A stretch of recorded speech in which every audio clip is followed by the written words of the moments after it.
I've just realized that, like, with the rise in like technology, sorry for the noise. I'm a bit close to a busy road, so excuse the noise, but I'll try and minimize it as best as I can.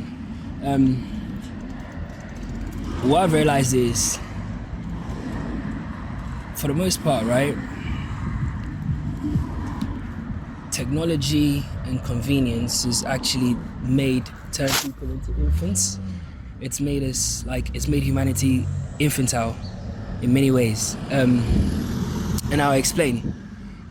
It's like, if you think back, right, we are the descendants of people that, would go hunting, gathering, go into wars, battles, go fishing, for weeks at a time, months at a time. People would go on work trips, and one work trip could mean that you could sometimes be gone away from your family for months, months on end. You could be gone, and the family wouldn't see you. You wouldn't be, they wouldn't see you for extended periods of time, right?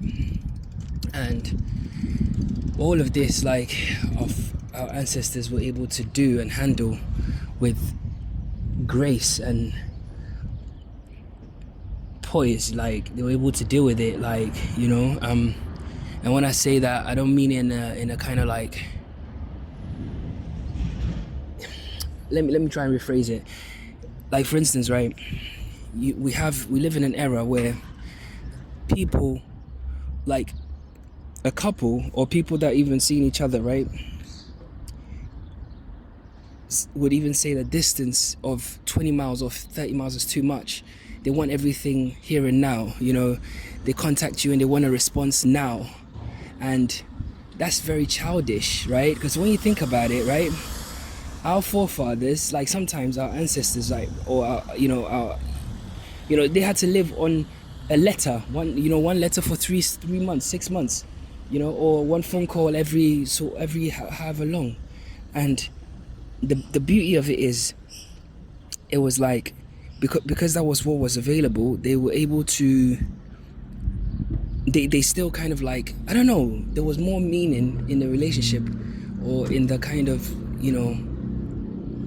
there was more meaning. And this applies to everything, even music, art, whatever it is. Like, you had to wait for a new song to be released or to be played on the radio. So when you heard it, you cherished it, and the artists themselves also would work really hard to produce something that they knew would be able to affect you in that way.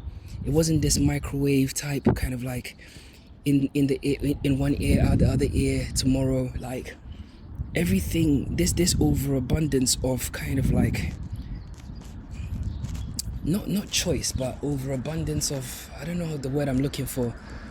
It's like there's just too much of everything just being available now, and if people don't have it now, then they throw these tantrums, and it's like super childish.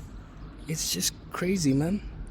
Like, we're grown-ups, man. Like, if you are in a loving, committed relationship, your partner should be able to go somewhere and if you don't hear from them, you should be able to you should be able to live your life without that, without them, like, hearing from them every day.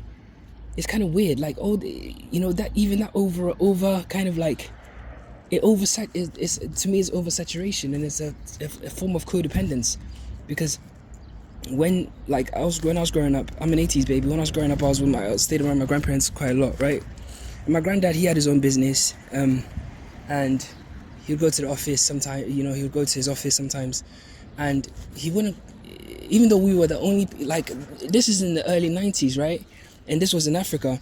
Most people didn't even have house phones, right? This is facts. And but my we had a phone, we had all the rest of it. But my granddad didn't call the house just to check on my grandma every 2 seconds. No, this is not no. He was gone, and then my grandma would be, she had a shop as well. She'll be pottering around doing stuff with the shop, and it was like they had their own lives. And then when he was back in the evenings or whatever. They would have their conversations, have dinner together, have tea, talk, blah blah blah, and there was much more meaning in that time than all this senseless kind of like this senseless constant yapping. You know, it's childish. It's codependent, and I think most